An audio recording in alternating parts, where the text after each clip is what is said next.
nature has a brilliance to it and a cadence to it and a kind of intelligence that's far more powerful than humans' capacity to exist.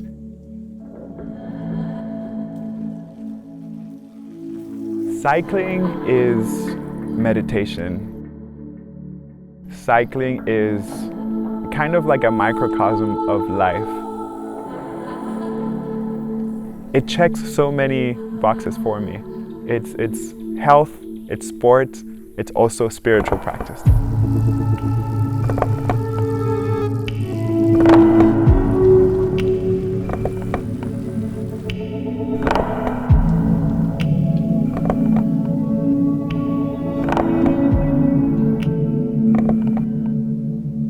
Travel has always been a big part of my life.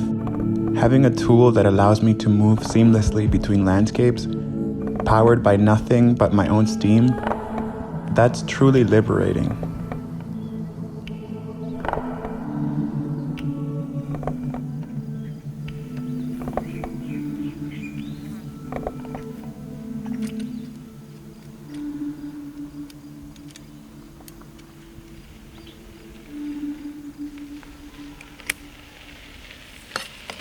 Before, I was much more of a control freak.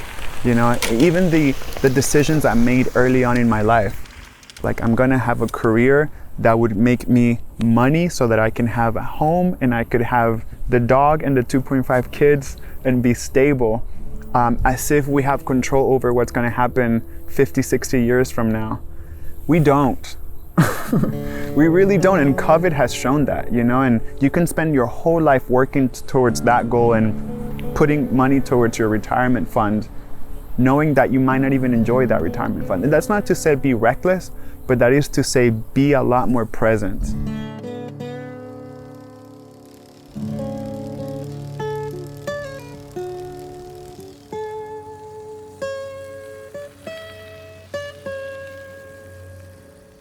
I'm trying to live that way.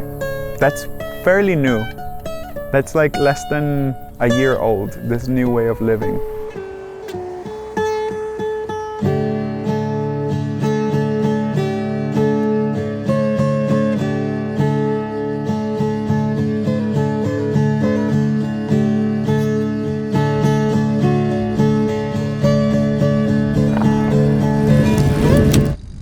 Let me give you some context. We've all seen those TV shows about corporate life in a high-powered law firm in Manhattan. That was exactly my life for 7 years. I entered corporate law due to its promise to help me alleviate student debt and support my family in their transition from Venezuela to the US. Soon, I lived in the mind-boggling dichotomy of being overworked but underutilized, overpaid but undervalued, and overfed yet undernourished. I realized at age 30 that I was priming myself for a heart attack. I got to a breaking point where my health was suffering. I started feeling stressed all the time, anxious, and I decided to go to a 10-day silent meditation retreat in Vietnam. Came back from the meditation retreat, put in my notice at my job. South Africa had been a place that I wanted to come. Originally, I was supposed to be here 10 days, and then COVID-19 started really spreading, and I found myself staying in a small beach town in the west coast of Cape Town for the next 10 months.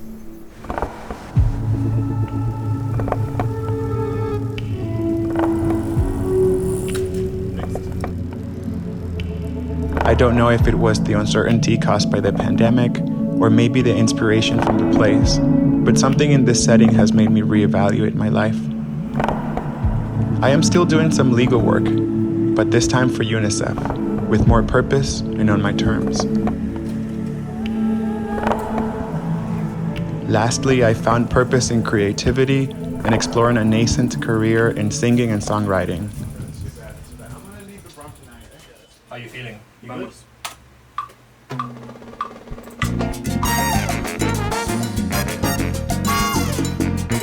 Ven, únete a mi guerra, levanta mi bandera, en la unión está la fuerza. Miro siempre a los dos lados, astuto y recatado, como querías que yo fuera.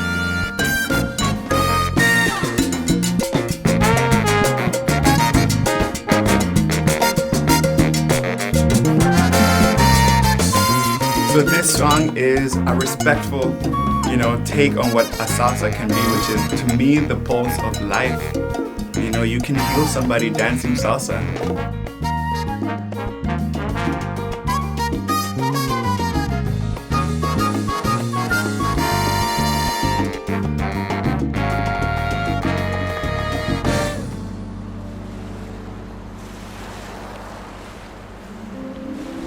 We all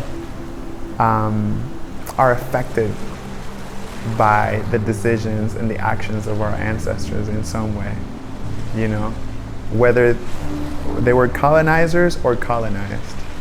And so then we're left with this history, we're left with the world as it is now, and then we're told, go be successful and live. And you're like, cool, but there's a lot of shit that I need to process and figure out, and that's my journey. My journey is, how do we reckon with all of this crap that we had no business setting up in the first place, but we're still part of?